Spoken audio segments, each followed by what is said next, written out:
사도신경으로 우리의 신앙을 고백하며 하나님께 주일 찬양 예배를 드리겠습니다. 나는 전능하신 아버지 하나님 천지의 창조주를 믿습니다. 나는 그의 유일하신 아들 우리 주 예수 그리스도를 믿습니다.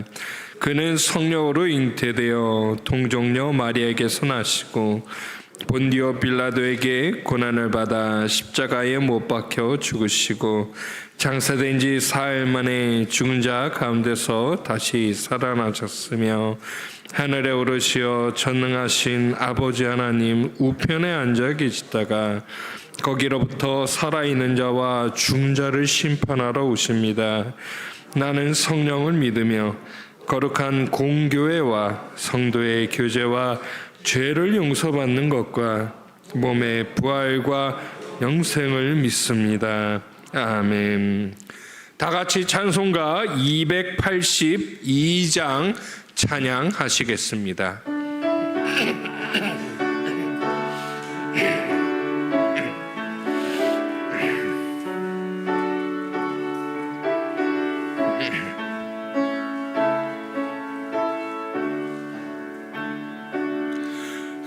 큰 죄에 빠진 날 위해 주 보혈을 흘려주시고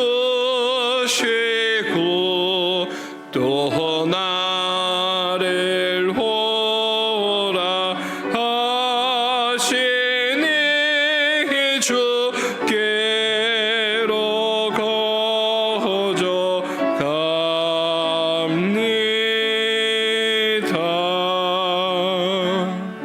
내 죄를 씻는 능력은 주 보혈밖에 없으니 하게 되기 원하여 주께로 거저 갑니다.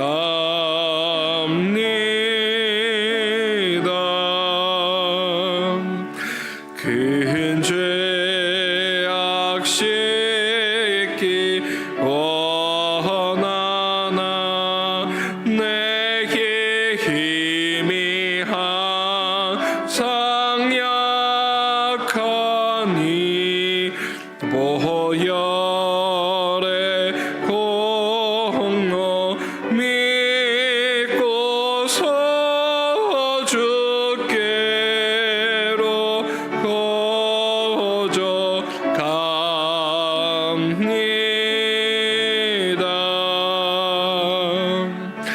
내 죄가 심히 무거워 구하여 주리 없으니 내 의심 떨쳐 버리고 주께로 거저 갑니다.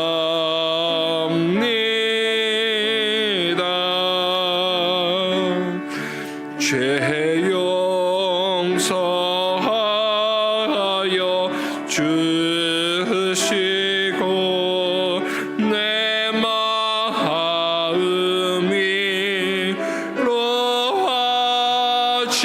로하심은 나 항상 믿고 고마워 주께로 거저 갑니다.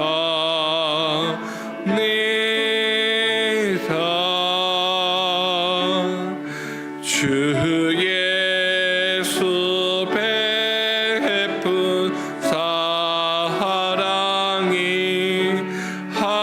한없이 크고 넓으니 내 뜻을 모두 버리고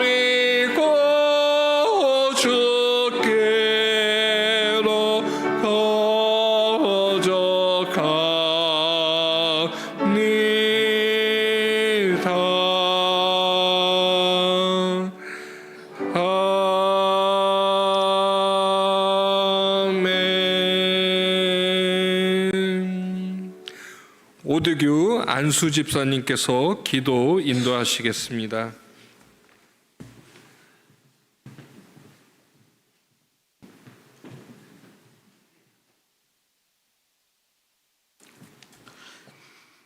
사랑과 은혜가 풍성하신 하나님 아버지 감사합니다. 오늘 주님의 날에 저희가 함께 모여 예배할 수 있도록 일주일 동안 우리의 삶을 은혜로 지켜주시고 인도해 주셔서 이 시간 찬양과 경배를 드립니다. 거룩하신 하나님, 2024년도 시작한 지가 엊그제 같은데 어느덧 절반이 지났습니다. 새해를 시작하며 세운 계획들 잘 진행되고 있나 되돌아보게 하옵소서. 주님 앞에 저희 죄를 고백합니다. 우리의 말과 행동으로 주님의 뜻을 따르지 못하고 주님의 마음을 아프게 한 모든 것을 주님의 보혈로 깨끗하게 씻어 주옵소서. 주님의 몸된 교회를 위해 기도드립니다.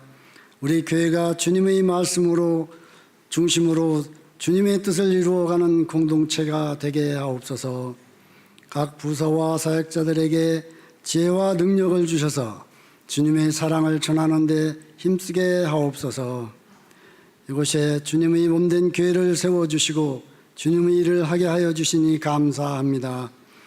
선배님들이 은혜로 걸어온 70년이 헛되지 않게 하시고 앞으로 전진하며 은혜로 걸어갈 100년을 주님의 뜻을 이루기 위해 모든 성도들에게 믿음을 더해 주시고 초대교회와 같이 모이기에 힘쓰고 기도하며 서로 사랑을 나누며 떡을 떼며 주님의 사랑이 넘치어 이 소문을 듣고 구름대같이 모이게 하시며 날마다 성장 발전하여 주님께 영광 돌리는 교회 되게 하여 주시옵소서.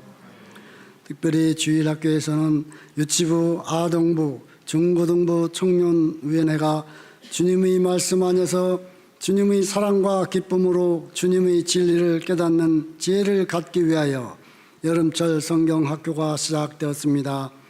주님의 비전을 품고 세상 속에서 빛과 소금의 역할을 감당하는 삶을 살게 하옵소서.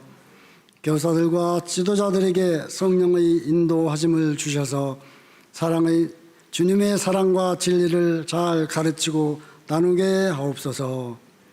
이 시간 기도로 준비한 말씀을 선포하시는 담임 목사님에게 주님의 진리를 담대히 선포하게 하시고 믿음이 연약한 저희의 심령에 강건한 믿음으로 성령 충만을 허락하여 주옵소서. 연약한 지체들을 위하여 기도합니다. 육신이 약한 성도들을 건강케 하옵소서. 병원이나 집에서 치료받는 이들을 속히 회복시켜 주옵소서. 어루만져 주옵소서. 모든 순서를 하나님께 영광 돌리는 시간 되게 하옵시며 복의 근원이 되시는 예수님의 이름으로 감사하며 기도드립니다. 아멘.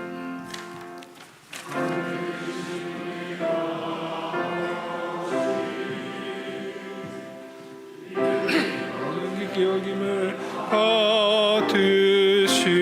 받으시오며 나라의 임하옵시며 뜻이 하늘에서 이룬 것 같이 땅에서도 이루어지이다. 오늘날 우리에게 일용할 양식을 주옵시고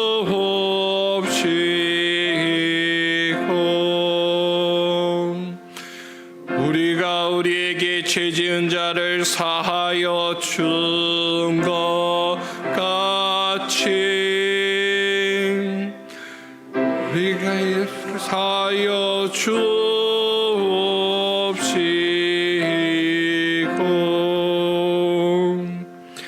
우리를 시험에 들게 하지 마옵시고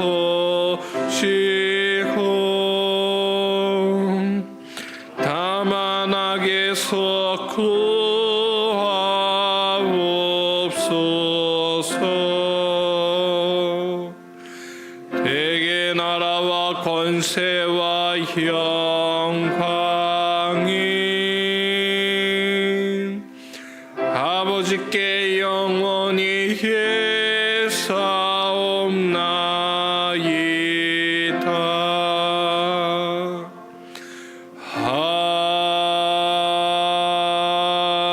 아멘. 오늘 우리에게 주시는 하나님의 말씀은 구약성경 창세기 34장 1절부터 5절에 있는 말씀입니다. 창세기 34장 1절부터 5절에 있는 말씀, 구약성경 51쪽에 있습니다. 이 말씀을 저와 여러분이 한 절씩 교독하고 마지막 절은 같이 읽도록 하겠습니다. 레아가 야곱에게 낳은 딸 디나가 그 땅의 딸들을 보러 나갔더니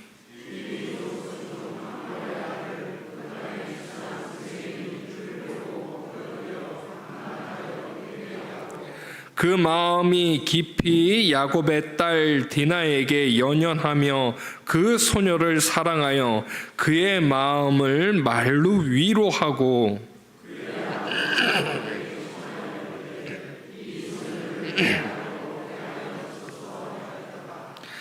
야곱이 그 딸 디나를 그가 더럽혔다 함을 들었으나 자기의 아들들이 들에서 목축함으로 그들이 돌아오기까지 잠잠하였고.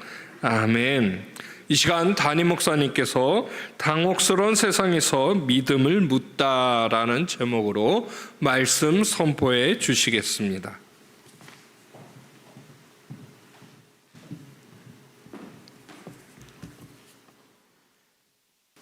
창세기 34장은 우리가 알듯이 야곱의 고명딸이 성폭행당하고 또 그래서 그와 관련된 아이들이 살인을 저지르는 고통스러울 뿐만 아니라 그렇게 아름답지 못한 그런 이야기가 나오는 그런 말씀입니다.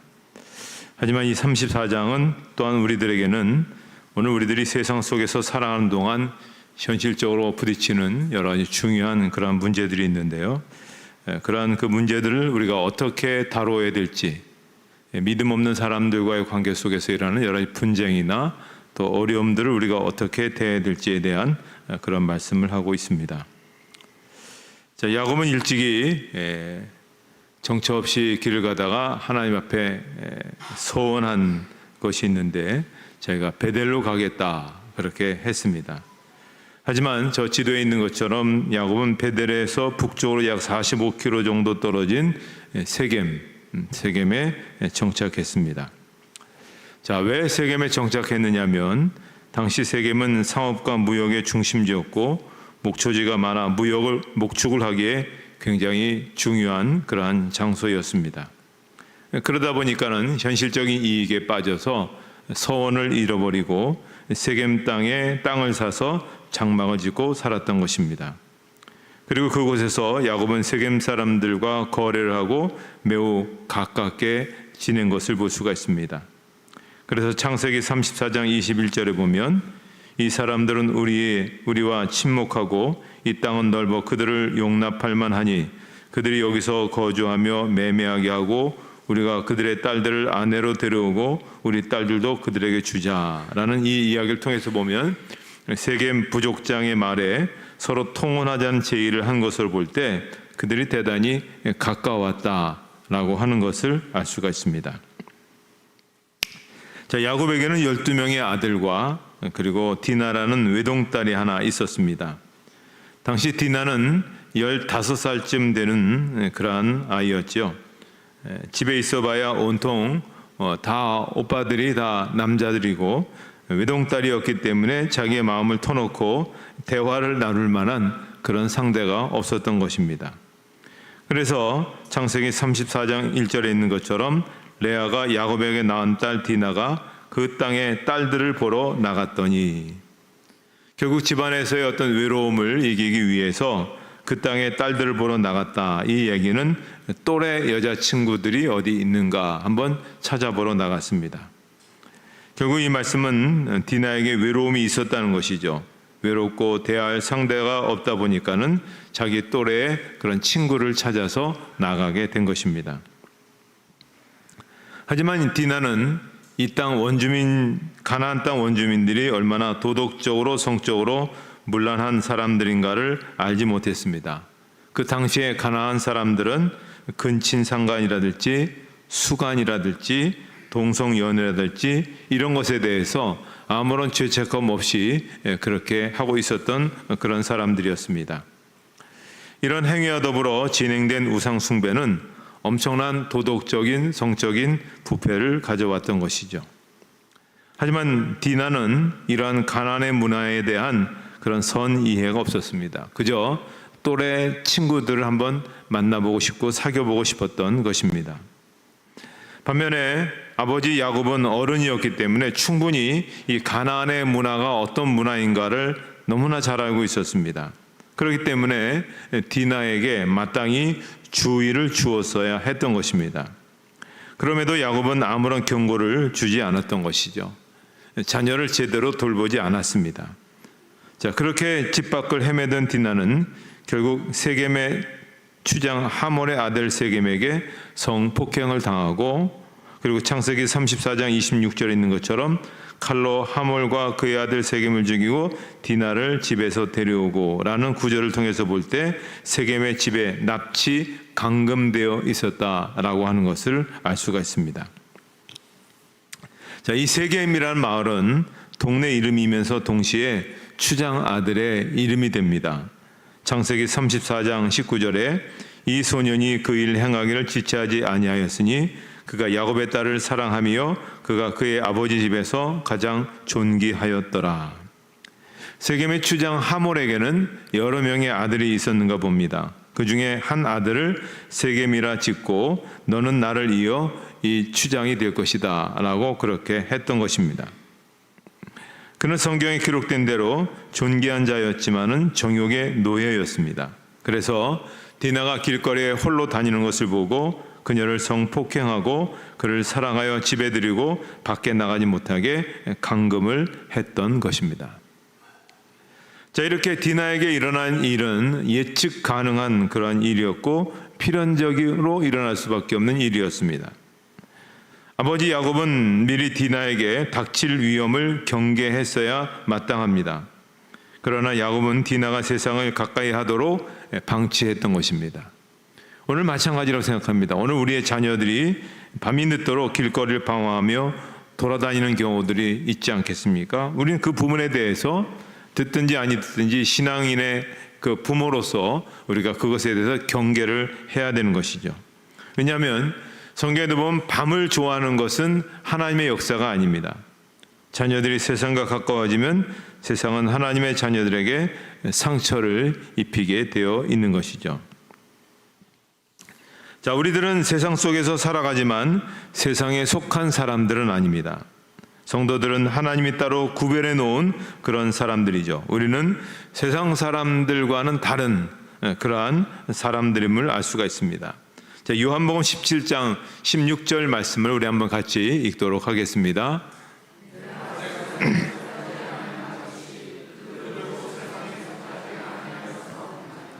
예수님께서 마지막 그 유언적인 그러한 기도를 하시는 내용 가운데 한 부분이죠. 우리가 세상을 가까이 하고 세상 사람들과 너무 친하게 지내는 것은 그것은 영적으로 대단히 위험한 일임을 우리 주님께서 말씀해 주셨던 것입니다.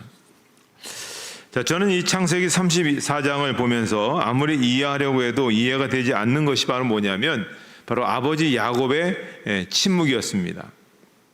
지금 일이 벌어졌어요. 엄청난 일이 벌어졌잖아요. 자기 딸 하나가 있는데 성폭행을 당하는데 그것도 이방인한테 아무 말도 하지 않습니다. 또 세겜의 아버지가 찾아와서 당신의 딸을 며느리로 삼고 싶다라고 해도 아무 말도 하지 않았습니다.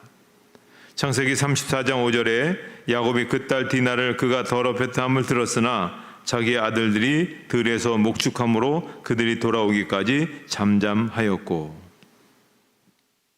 일반적으로 이런 상황이라면 세겜의 아버지 하몰은 야곱에게 먼저 와서 사과를 해야 마땅한 일 아니겠습니까?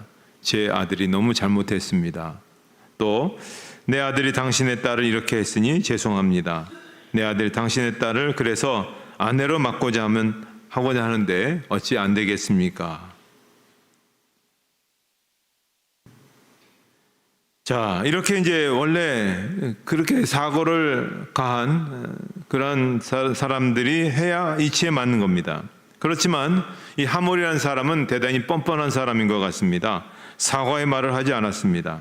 그리고 디나를 성폭행한 세겜도 납작 엎드려 죽을 죄를 지었다고 용서해달라고 빌었어야 했지만 오히려 자기가 디나를 진심으로 사랑하니 아내로 삼게 해달라고 그렇게 부탁을 하고 있는 겁니다. 자, 오늘날 이 상황을 오늘의 법으로 따져본다면, 형법으로 본다면 세겜이라는 사람이 지은 죄는 최소한 징역형이죠. 그럼에도 불구하고 야곱은 거기에 대해서 아무런 대꾸를 하지 않고 있습니다. 강하게 그렇게 사과를 요구했어야만 했는데 아무 말도 하지 않았습니다. 자, 왜 야곱이 이 상황에서 아무 말도 하지 않았을까요? 몇 가지 한번 이렇게 생각해 보았습니다. 첫째는 디나가 레아의 딸이었기 때문에 그럴 가능성이 있다 볼 수 있습니다. 저기 이제 야곱의 자녀들의 그러한 그 모습들, 아내들이 있고 4명의 아내와 12명의 아들과 1명의 딸이 있는 것을 볼 수 있겠죠. 자, 그런데 사실 자식은 이 레아가 굉장히 많이 낳았지만 야곱은 그렇게 별로 야곱은 라헬을 그 아내로서 사랑하지 않았습니다.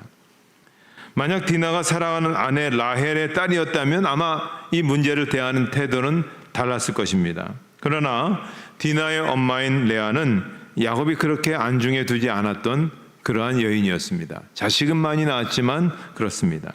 그러다 보니 별일 아니라고 생각하고 체념했을 가능성이 있다고 하는 것입니다. 두 번째 가능성은 뭐냐면 야곱이 자기 목숨을 부지하려고 했던 것이죠. 창세기 34장 30절에 보면 야곱이 시몬과 레일에게 이르되 너희가 내게 화를 끼쳐 나로 하여금 이 땅의 주민 곧 가나안 족속과 브리스 족속에게 악취를 내게 하였도다. 나는 수가 적은즉 그들이 모여 나를 치고 나를 죽이리니 그러면 나와 내 집이 멸망하리니. 자, 시몬과 레위는 바로 아들들입니다. 그들은 같은 어머니를 둔 여동생 디나가 성폭행을 당했다는 사실에 화가 나서 칼을 가져다가 세겜의 남자들을 모조리 죽였습니다. 여동생의 수치에 대한 복수를 하게 된 것이죠. 자, 그런데 그런 행동을 한 그 아들에 대해서 아버지가 뭐라고 얘기하냐면 너희들이 내게 악취를 풍겼도다. 그렇게 얘기합니다. 야곱은 자기 아들들이 악취를 냈기 때문에 자신과 자신의 온 집이 멸망할 것이다 라고 그렇게 생각한 것이죠. 그러니까 이런 것을 보면 야곱은 자기 목숨을 부지하기 위해서 아무 말도 하지 않았던 것입니다. 괜시리 말을 잘못해서 자기의 목숨이 잃을까 봐 아무 말도 하지 않은 것이죠. 자, 딸이 성폭행을 당한 사실, 또 성폭행한 사람들이 당사자들이 아무런 사과를 하지 않는 사실, 그리고 아들들이 거짓말하고 살인을 저지른 사실보다 야곱은 자기 사는데 굉장히 급급하고 있는 그런 모습을 볼 수가 있습니다. 이 사람이 누굽니까? 이스라엘의 건국 조상입니다. 내 목숨을 부지하기 위해서라면 딸의 정조도 아들들의 어떤 도덕도 아무 상관이 없다고 그렇게 생각한 것이죠. 대단히 비겁하고 대단히 타협적인 그러한 자세입니다. 야곱이 이러한 비겁한 정신을 누구에게 배웠겠습니까? 그냥 배운 게 아닙니다. 바로 할아버지에게서 배우고 아버지에게서 배운 겁니다. 할아버지 아브라함이 자신의 목숨을 부지하기 위해서 자기 아내를 누이라고 그것도 2번이나 속였습니다. 믿음의 아들, 믿음의 사람이라고 하는 아브라함이 바로 그렇습니다. 그리고 아버지 이삭도 아내를 또한 누이라고 속였습니다. 그러니까는 아버지가 2번, 아버지가 1번, 할아버지가 2번, 그리고 자신도 1번 목숨을 지키려고 딸이 그렇게 큰일을 당했음에도 불구하고 아무 말도 하지 않는 비겁한 침묵을 갖고 있는 것입니다. 자, 그러나 오늘 우리들은 어떻습니까? 이 불의한 일에 대해서는 침묵하지 말아야 됩니다. 부당한 비난에 항거하지 않으면 세상은 교회에 대해서 더욱더 험하게 대할 것입니다. 오늘 이 세상이 오늘 교회에 대해서 많은 비난을 하고 있습니다. 어떤 거는 우리가 타당합니다. 우리가 고쳐야 될 것도 있고 우리가 다시 한번 너무 우리식으로 생각했던 그런 부분들이 있어서 우리가 좀 뭔가 다시 한번 수정을 가할 필요가 있습니다. 때로 교회가 욕을 먹어야 된다면 뭐 잘못했다면 욕을 먹어야 당연한 겁니다. 그러나 세상이 교회의 잘못을 하나님까지 같이 싸잡아서 욕을 하는 경우가 있습니다. 아니 그러면 하나님이 뭘 잘못하셨습니까? 우리들에게 먹을 것을 주시고 입을 것을 주시고 또 심지어 우리를 구원하기 위해서 독생자까지 주셨습니다. 그런데 그들은 하나님을 아버지라 부르지 않고 섬기지 않으면서도 막 그렇게 욕을 하지 않습니까? 이것이 오늘 우리가 살아가고 있는 불신 세상에서 나타나는 그런 여러 가지 모습입니다.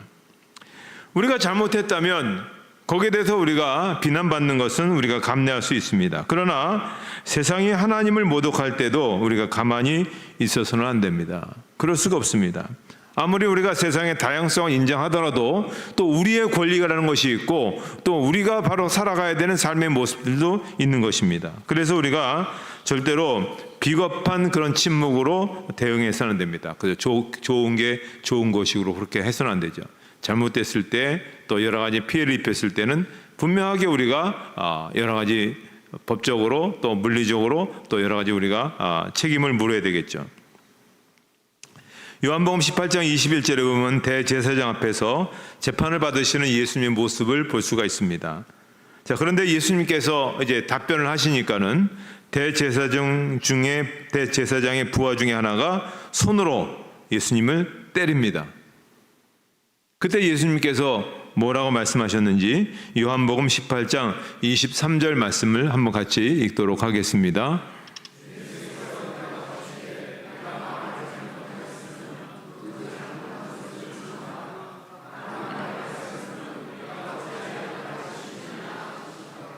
자, 이 부분이 오늘 우리가 세상이 우리에 대해서 아무런 우리가 잘못을 행하지 않았는데도 또 이렇게 하는 것에 대해서 우리가 어떻게 대응해야 될 것인가에 대한 하나의 지침을 주는 거죠. 뭡니까? 자, 자발적으로 십자가에 못 박이신 예수님이셨지만 한 사람이 부당하게 때리는 것에 대해서 예수님은 정당한 항변을 하고 계시는 것을 보게 됩니다. 더 때릴까 봐 아무 말씀을 하시는 것이 아닙니다. 하지 않으신 것이 아닙니다. 따라서 오늘 믿음의 사람들이 세상에서 살면서 세상 사람들과 우리 굳이 이렇게 싸울 필요는 없습니다. 또 세상 사람들이 하나님과 예수님을 비난하는 것에 대해서 그렇지만 우리는 당당하게 대처할 수 있어야 됩니다. 이 부분에 대한 우리가 지혜를 갖고 또 나름대로의 대처 방법을 가질 수 있어야 되는 것이죠. 자, 야곱의 아들들이 들에서 목축을 하다가 집으로 돌아왔습니다. 와보니 디나가 성폭행 당했다는 소식을 듣고 야곱의 아들들은 정당하고 용감한 반응을 보였습니다. 창세기 34장 14절에 보면 야곱의 아들들이 그들에게 말하되 우리는 그리하지 못하겠노라. 할례 받지 아니한 사람에게 우리 누이를 줄 수 없노니 이는 우리의 수치가 됨이니라. 야곱의 아들들이라고 해봐야 나이가 그렇게 많지가 않습니다. 아직 10대 혹은 20대 정도에 불과합니다. 그런데 그들이 뭐라고 얘기하냐면 우리 누이를 그런 이방인들에게 줄 수가 없다. 이렇게 얘기하고 있는 것은 굉장히 정당한 옳은 그런 반응인 것을 볼 수가 있습니다. 오히려 아버지보다도 이 아들들의 이 처신이 굉장히 더 합당해 보입니다. 자, 그런데 이제 거기까지는 괜찮은데 두 번째와 세 번째 반응이 좀 지나친 것을 보게 됩니다. 두 번째 반응이 뭡니까? 그들이 세겜 지방의 남자들이 모두 다 할례를 받으면 우리 누이를 주겠다. 너희들이 우리 누이를 원하는데 그러면 우리가 조건을 하나 거는데 너희들이 할례를 받아라. 그럼 하겠다라고 거짓말하게 된 것이죠. 그리고는 세 번째 반응으로 세겜 지방 사람들이 이에 좋다고 생각하고 할례를 받았는데 할례를 받고 가장 고통스럽게 되어지는 이 3일째 되는 날 사람들이 제대로 아파서 몸을 움직이지 못하는 그런 날에 레알의 둘째 아들인 시므온과 셋째 아들인 레위가 칼을 들고 그 어쩔 줄 모르는 세겜에 있는 모든 남자들을 다 죽인 겁니다. 그리고 세겜의 집에 감금된 디나를 되찾아온 것이죠. 무력으로 복수를 한 것입니다. 사실 이것은 너무 과하게 복수를 한 것이죠. 사과를 받아내고 이에 합당한 대가를 치르도록 했어야만 했는데 너무나 지나친 그런 복수를 감행하게 된 것입니다. 그래서 이게 아버지한테 또 트라우마가 됐던 것 같습니다. 그래서 아버지가 죽기 전에 자식들에게 12 아들들에게 여러 가지 유언의 그런 그 이야기를 하게 될 때 특별히 시몬과 저주에 대해서 어떻게 했습니까? 창세기 49장 5절로 7절에 보면 이렇게 나와 있습니다. 시몬과 레위는 형제요 그들의 칼은 폭력의 도구로다. 내 호나 그들의 모의에 상관하지 말지어다. 내 영광아 그들의 집회에 참여하지 말지어다. 그들이 그들의 분노대로 사람을 죽이고 그들의 혈기대로 소의 발목 힘줄을 끊었음이로다. 그 노염이 혹독하니 저주를 받을 것이요 분기가 맹렬하니 저주를 받을 것이라. 내가 그들을 야곱 중에서 나누며 이스라엘 중에서 흩으리로다. 아버지가 자식들에 대한 마지막 죽기 전에 유언을 하는데 시몬과 레위에 대해서는 아주 저주의 저주를 했습니다. 다 축복하고 있는데 그래서 시몬 지파는 흐지부지 없어졌고 레위 지파도 어떤 한 곳에 머물지 못하고 그저 다 전국에 흩어져 살 수밖에 없는 그런 일들이 일어나게 된 것이죠. 자, 오늘 우리는 세상이 피해를 주었다고 해서 무기로 우리가 대항해서는 안 되죠. 고린도후서 10장 4절에 우리의 싸우는 무기는 육신에 속한 것이 아니요 오직 어떤 견고한 진도 무너뜨리는 하나님의 능력이라. 오늘 성도들이 취해야 할 무기는 육체에 속한 무기가 아니라는 겁니다. 총과 칼로 싸우는 것이 아니라는 겁니다. 그러니까 베드로가 대제사장 종 말고의 귀를 베었을 때에 예수님께서 말씀하시기를 내 칼을 도로 집에 꽂으라. 칼을 가진 자는 다 칼로 망하리라. 자, 우리가 결론적으로 이 사건을 보겠습니다. 만약에 하나님께서 이 야곱의 가문에 아주 특별하고 비상한 그런 손길로 이 가문을 붙들어 주시지 않았다면 어떻게 되었을까요? 아마 35장에서 이들은 다 없어졌을 것입니다. 왜냐하면 수적으로 이미 그 당시 세겜의 사람들이 너무나 많이 있었기 때문에 살아남을 사람이 없을 겁니다. 야곱뿐만 아니라 야곱의 자식들도 다 죽었을 것입니다. 그런데 하나님께서 야곱과 그의 가문을 그런 때로는 잘못함에도 불구하고 특별히 보호하셔서 그들을 살아남게 하신 것입니다. 왜 그렇게 하셨을까요? 하나님께서 그들을 향한 영원한 구원의 계획이 있으시기 때문에 그렇습니다. 그러니까 우리가 잘못했다 할지라도 우리가 부족했다 할지라도 구원받은 우리들의 삶을 통해서 하나님께서 이루시는 일들이 있기 때문에 하나님께서 우리를 용납하시고 살아있게 하시고 또 감당할 수 있는 그런 환경에 이르게 주시는 것입니다. 결국 이 사건으로 야곱은 가족들에게 이제 정신이 차렸죠. 그래서 모든 우상 제물들을 다 버리고 그리고 이제 우리는 우상을 섬기지 말자. 우리가 착각했다. 우리가 잘못했다. 그러면서 그 옛날 내가 이곳에서 하나님을 제대로 섬기고 내가 이곳에서부터 내가 하나님만 위해 살겠다는 그 약속의 땅 베델로 이제 35장에 올라가서 베델의 서약을 하지 않습니까? 이제 눈이 제대로 뜨여진 것이죠. 그리고 하나님께서 그러한 믿음의 행보를 가는 그런 야곱의 그 가족들에게 아무도 거기에 대해서 그렇게 좀 보복하지 못하도록 하나님께서 다 막아주신 것이죠.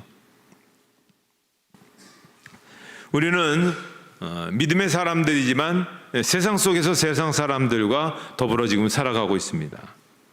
그렇기 때문에 우리가 세상과 너무 가까이 하지도 말 것이고 세상과 적당히 타협하지도 말 것이고 세상과 무력으로 싸우지도 말아야 됩니다. 그렇지만은 성령 하나님의 도우심이 없이는 이 모든 것들이 결코 가능할 수가 없는 거죠. 우리는 성령의 도우심을 의지해야 되죠. 그래서 하나님의 자녀답게 당당하게 살아갈 수 있는 그런 길들을 열어달라고 우리가 그렇게 기도하면서 동시에 우리가 믿음의 사람으로 살아가는 것이 무엇인가를 우리가 늘 생각해야 되겠죠.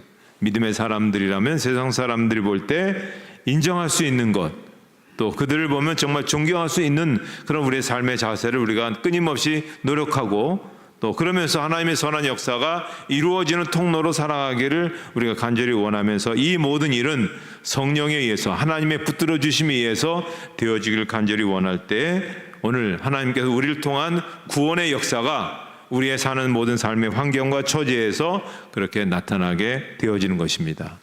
이제 오늘 우리가 함께 예배드리고 또 한 주간 동안 우리가 세상에 나가게 될 때, 세상 사람과 더불어 살게 될 때 성령의 도우심으로 말미암아 또 하나님의 백성에 대한 어떤 그러한 그 선한 그러한 결단력으로 말미암아 선한 일들을 드러내시고 또 아름다운 하나님의 일들을 더욱더 드러낼 수 있는 우리 모두 될 수 있기를 주님의 이름으로 축복합니다.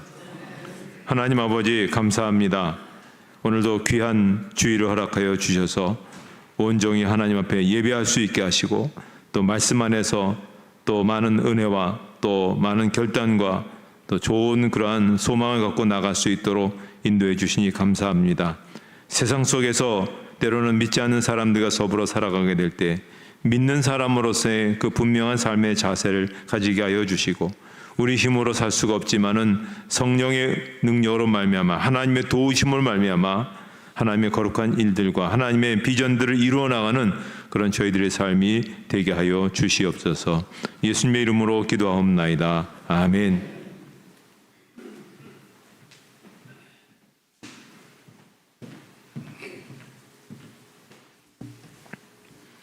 다 같이 찬송가 338장 찬양하시겠습니다.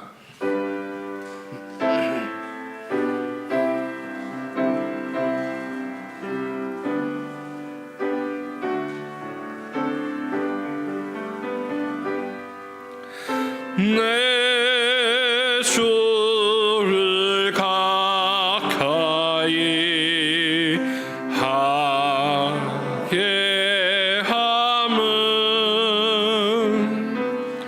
십자가 짐 같은 고생이나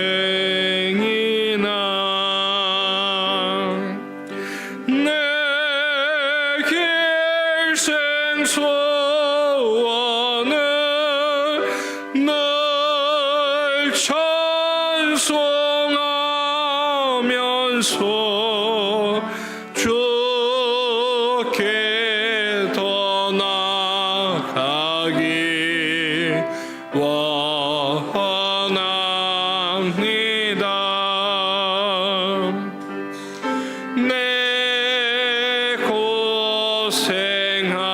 고생하는 거 옛 야곱이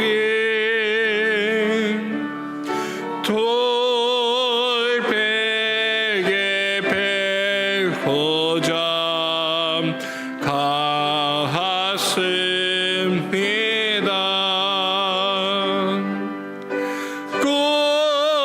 꿈에도 소원이 늘 찬송하면서 주께 더 나아가기 원합니다.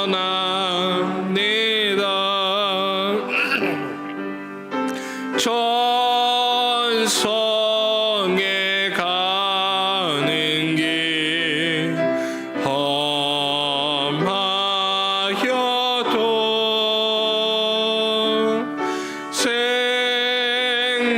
생명길 되나니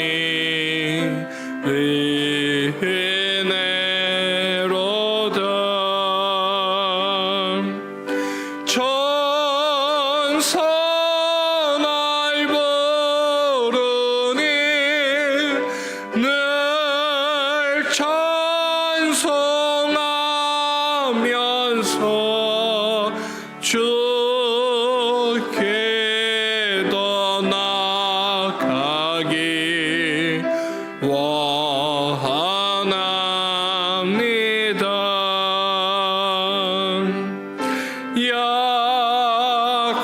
야곱이 잠 깨어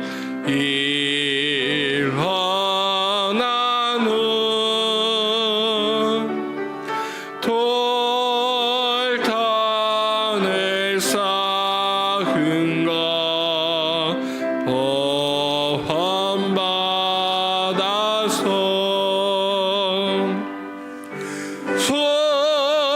숨쉴 때 되도록 늘 찬송하면서 주께 더 나아가기 원합니다.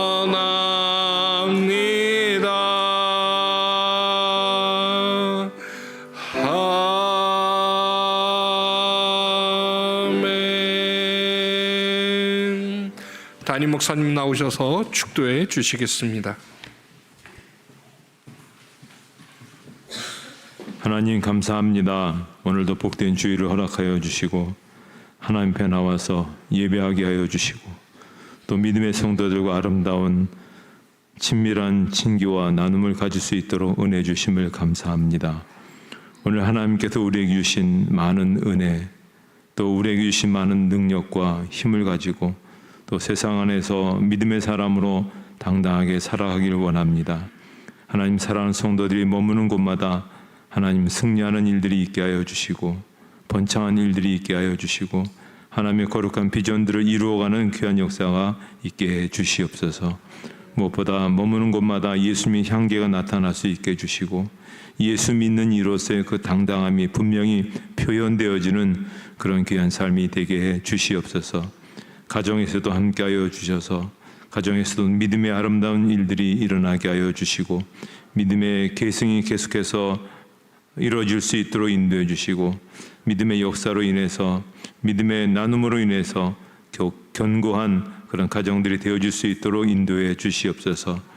아픈 이들이 있습니다. 주님 기억해 주시고 저희는 어떻게 할 수 없지만 기도할 때 주의 놀라우신 능력이 함께 하셔서 때로는 기적으로 때로는 능력으로 때로는 좋은 의사의 만남으로 때로는 좋은 약의 치료로 하나님께서 건강하고 회복하게 할 수 있는 은혜를 더해 주실 줄을 믿습니다. 하나님께서 우리에게 주신 생명의 시간 동안 아프지 않게 하시고 힘들지 않게 하여 주시고 강건하게 주의 귀한 일들을 잘 감당하는 그런 저희 삶이 되게 해 주시옵소서. 한동안 여러 가지 또 한 주간 동안 필요한 것들이 있습니다. 채워져야 될 것이 있습니다. 하나님 저희들에게 그 크신 은혜를 베풀어 주셔서 채워주시고 공급해 주시고 인도해 주시는 그 감격이 우리에게 가득하여서 돌아오는 주일날 하나님이 함께하여 주셨던 일들, 하나님이 기적을 베푸셨던 일들을 함께 같이 간증하고 나누는 기쁨의 시간들이 될 수 있도록 인도해 주시옵소서. 이제는 우리 주 예수 그리스도의 은혜와 하나님 아버지의 사랑하심과 성령의 인도하심과 교통하심이 모든 성도들 머리 위에 이제로부터 영원토록 함께 없으기를 축원하옵나이다. 아멘.